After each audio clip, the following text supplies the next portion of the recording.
கர்த்தருடைய பரிசுத்த நாமத்திற்கு மகிமை உண்டாவதாக. ஒவ்வொரு நாளும் கர்த்தருடைய வார்த்தையை வைத்து தியானித்து செபிக்க கர்த்தர் நம்மளுக்கு கிருபை தந்து ஃபோன் மூலியமாக இந்த ஊழியத்தை கர்த்தர் ஆயத்தம் பண்ணி கொடுத்ததற்காக கர்த்தருக்கு நான் ஸ்தோத்திரம் பண்ணுகிறேன். இந்த ஜெபத்தில் கலந்திருக்கிற உங்கள் ஒவ்வொருவரையும் கர்த்தர் ஆசீர்வதிக்கட்டும்.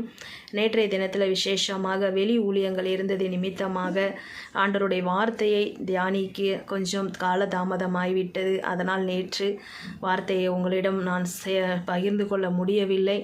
மன்னித்து கொள்ளுங்கள் தயவாய். இந்த நாளிலும் விசேஷமாக செப்டம்பர் 6ஆம் தேதியில் கர்த்தருடைய வார்த்தையை நாம் தியானித்து அவருடைய ஆசீர்வாதத்தை பெற்றுக்கொள்ள கர்த்தர் நம்மளுக்கு கிருபை தரட்டும். ஏசாயா 60ஆம் அதிகாரம் 1ஆம் வசனத்தின்படி, எழும்பி பிரகாசி, உன் ஒளி வந்தது, கர்த்தருடைய மகிமை உன்மேல் உதித்தது. இந்த வார்த்தையை வைத்து செப்டம்பர் 1ஆம் தேதியிலிருந்து நாம் ஒவ்வொரு பைபிள் கேரக்டர் வைஸாக நாம் தியானித்து ஜெபித்து கொண்டிருக்கிறோம். கர்த்தர் அந்த ஜெபத்தை எல்லாம் ஆசீர்வதித்து இன்னும் அநேகர் இந்த ஜெபத்தை கேட்டு அநேகர் ஆசீர்வதிக்கப்படட்டும். உங்களுக்கு தெரிந்தவர்களுக்கெல்லாம் இந்த செய்தியை முடிந்த அளவுக்கு ஷேர் பண்ணி கர்த்தருடைய ராஜ்யத்தை கட்ட நீங்கள் உதவி செய்யுங்க. கர்த்தர் நாம மகிமைப்படட்டும். ஏதேனும் இதில் குறைவுகள் நிறைவுகள் உங்களுக்கு ஜெப குறிப்புகள் இருக்குமானால் தயவு கூர்ந்து தெரியப்படுத்துங்கள். கர்த்தர் அதையெல்லாம் நிறைவாக்கி அவருடைய ராஜ்யத்திற்கு குடும்பமாய் நாம் ஆயத்தமாகும்படியாக, பரலோக ராஜ்யத்தை நம் மூலியமாக இந்த பூமியில் கட்டும்படியாக கர்த்தருடைய கிருபை வைத்து நாம் ஓட கர்த்தர் நம்மளுக்கு உதவி செய்வாராக. இந்த நாளிலும் விசேஷமாக வேதத்தின் அடிப்படையில் ஈசாக்கை குறித்து நாம் பார்ப்போம். ஈசாக்கு அந்த தேசத்தில் விதை விதைத்தான், 100 மடங்கு ஆசீர்வாதத்தை பெற்றுக்கொண்டான் என்று வேதத்திலே நாம் வாசிக்கிறோம். பிரியமானவர்களே, ஈசாக்கு அந்த தேசத்தில் அவர் வைத்திருந்த எல்லா ஆசீர்வாதத்தையும் பெற்றுக்கொள்ள ஒரு வழியை கர்த்தர் ஈசாவுக்கு திறந்து கொடுத்தது போல இந்த நாளிலும் நம்மளுடைய குடும்பத்திலும் நீங்கள் பிரயாசப்படுகிற எல்லா காரியத்திலையும் கர்த்தர் 100 மடங்கு ஆசீர்வாதத்தை கொடுக்கும்படியாக ஏற்கனவே நாம் தியானித்திருக்கிறோம். 1000 மடங்கு ஆசீர்வாதத்தை குறித்து நாம் பார்த்தோம். இந்த நாளில் ஈசாக்கு அந்த தேசத்தில் விதை விதைத்து 100 மடங்கு ஆசீர்வாதத்தை பெற்றுக்கொண்டது போல விதையாகிய கர்த்தருடைய ஆசீர்வாதத்தை உங்கள் நல்ல நிலமாகிய இருதயத்திற்குள் நீங்கள் இன்னும் ஜெபத்திலையும் வேத தியானத்திலும் அதிகமாய் விருத்தி அடையும்படியாக அனுதினமும் ஒவ்வொரு வார்த்தையை கர்த்தர் நம்மளுக்கு வாக்குத்தத்தமாய் கொடுத்து அந்த வாக்குத்தத்தத்தின்படி நம் குடும்பத்தை கட்ட அந்த ஜெபத்தை செய்து கர்த்தர் நம்மளுடைய குடும்பத்தில் பெரிய காரியங்களை கர்த்தருடைய கிருபையினால் செய்யும்படியாக வார்த்தை வைத்து நீங்கள் ஜெபம் பண்ணுங்கள். அது மாத்திரமல்ல, ஈசாக்கு அந்த தேசத்திலே துறவு தோண்டும் போது ஏசேக்கு சித்தனார் 2ஐயும் தூர்த்து போட்டார்கள். பிரியமானவர்களே, ரெகபோத்தை கர்த்தர் ஈசாக்குக்கு கட்டளையிட்டது போல இந்த நாட்களில் நம்மளுக்கு விரோதமாக சத்ரு கொண்டு வருகிற எல்லா தடைகளையும் கர்த்தர் நிர்மூலமாக்கி ஒரு ரெகபோத்தை கட்டளையிடும்படியாக 100 மடங்கு ஆசீர்வாதத்திற்கு தடையாய் இருக்கிறதான எல்லா காரியங்களையும் நிர்மூலமாக்கும்படியாக கர்த்தருடைய கரத்தில் நாம் ஒப்பு கொடுப்போம். ஈசாக்கை போல அவருடைய சமூகத்திலே நாம் அமர்ந்து, ஏசப்பா, நாங்கள் என்னென்ன ஆசீர்வாதத்தை இன்னும் பெற்றுக்கொள்ளாமல் இருக்கிறோமோ இந்த வருடம் முடிவுக்குள் விசேஷமாக இந்த செப்டம்பர் 6ஆம் தேதியில் இந்த வார்த்தையை வைத்து நாங்கள் தியானிக்கிற வேளையில் எங்கள் குடும்பத்தில் 100 மடங்கு ஆசீர்வாதத்தை நீங்கள் தாங்க ஆண்டவரே என்று நாம் ஒப்பு கொடுப்போம்.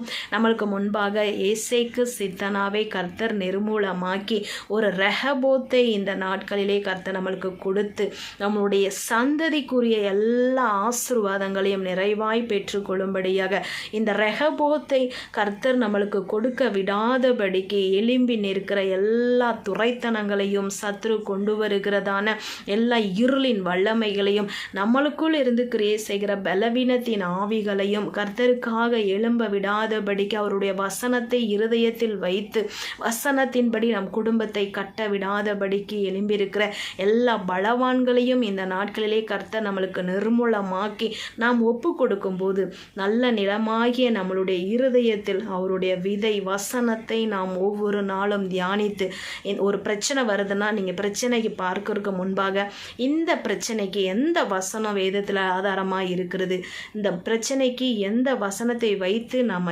ஜெபிக்கணும் என்று கர்த்தரிடத்தில் நாம் கேட்கும் போது அந்த வசனத்தை கர்த்தர் மெய்யாகவே நம்மோடு இடைபட வல்லவராயிருக்கிறார். பிரியமானவர்களே, அது மாத்திரமல்ல, இந்த பிரச்சனையில் ஏசப்பா இருந்தால் என்ன பண்ணுவார்? இப்போ நம்ம இருக்கிறோம், நம்ம பார்க்குறோம். நீங்கள் கேளுங்க, ஏசப்பா இந்த பிரச்சனைக்கு முன்பாக நீங்கள் இருந்தால் என்ன பண்ணுவீங்க? அதே மாதிரி கிருபை எனக்கு தாங்க. ஸோ நம்ம ஆண்டவர் கொடுக்குற அதே கிருபை நாம் பெற்றுக்கொள்வோமானால் ஏசப்பா போல் நம்ம மாற முடியும். நாம் பார்க்குற விதமாக கர்த்தர் பார்க்க மாட்டார் பிரியமானவர்களே. கர்த்தர் பார்க்குற விதமாக நாம் பிரச்சனையை பார்ப்போமானால் அவர் பெரியவர். நம்மளுக்கு முன்பாக இருக்கிற பிரச்சனை சிறிதாக தெரியும். அப்போ நம்ம அந்த தேசத்தில் விதைக்கும் போது கர்த்தர் 100 மடங்கு பலனை கொடுக்க வல்லவராய் இருக்கிறார். ரெகபோத்தை கட்டளையிட வல்லவராய் இருக்கிறார். எல்லா தடைகளையும் நிர்மூலமாக்கி கர்த்தருடைய ராஜ்யத்தை நம் குடும்பத்திலே கட்டபடியாக இன்னும் எந்தெந்த ஆவிக்குரிய ஆசீர்வாதத்தை எல்லாம் நீங்கள் இழந்திருக்கிறீங்களோ ஆவிக்குரிய ஆசீர்வாதத்தை எல்லாம் இந்த நாட்களிலே நிறைவாய் பெற்றுக்கொண்டு நாம் பூமிக்குரிய ஆசீர்வாதத்திலும் நிறைவாய் இருக்க வேண்டும், ஆவிக்குரிய ஆசீர்வாதத்திலும் நிறைவாய் இருக்க வேண்டும் என்பதுதான் தேவ திட்டம்.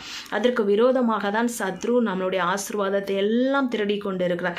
இந்த நாளிலே நீங்கள் ஒப்பு கொடுங்க. ஜெபத்தில் குறைவாக இருக்கிறீங்களா? வேத தியானத்தில் குறைவாக இருக்கிறீங்களா?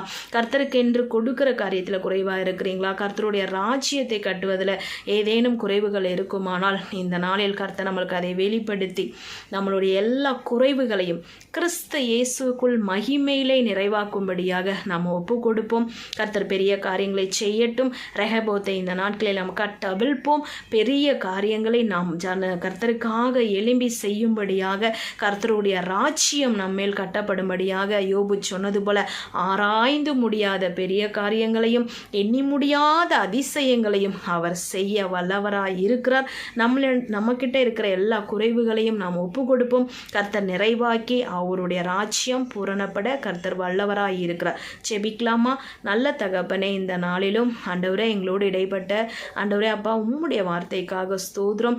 ஈசாக்கை குறித்து நாங்கள் பார்த்தோம். ஒரு ரெகபோத்தை கட்டளையிட்ட தேவன் இந்த நாளிலும் இந்த ஜெபத்தில் இருக்கிற ஒவ்வொருவரையும் பிதா குமாரன் பரிசுத்த ஆவியின் திரியேக நாமத்தில் ஆசீர்வதித்த ரெகபோத்தை கட்டவிழ்க்கிறோம். ஆண்டவரே அப்பா தகப்பனை எந்தெந்த காரியத்தில் குறைவாக இருக்கிறார்களோ இந்த செப்டம்பர் 6ஆம் தேதியிலும் என் தேவன் அதை நிறைவாக்கி உங்கள் நாமத்தை மகிமைப்படுத்துங்க. உங்களுடைய கிருபையின் கரத்தில் கொடுக்கிறோம்.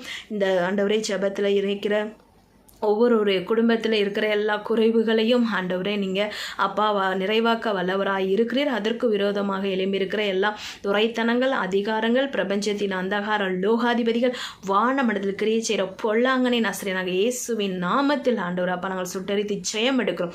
பெரிய காரியங்களை செய்யுங்க. நாம மகிமைப்படட்டும். ஆசீர்வதிங்க இயேசுவின் நாமத்தில் பிதாவே, ஆமேன். அப்படியாக கர்த்தர் நம் குடும்பத்தில் எல்லா காரியத்திலும் ஆண்டவருடைய கரம் இருந்து நம்மை ஆசீர்வதிப்பார். தொடர்ந்து செபிங்கள். கர்த்தர் நாமம் மகிமைப்படட்டும்.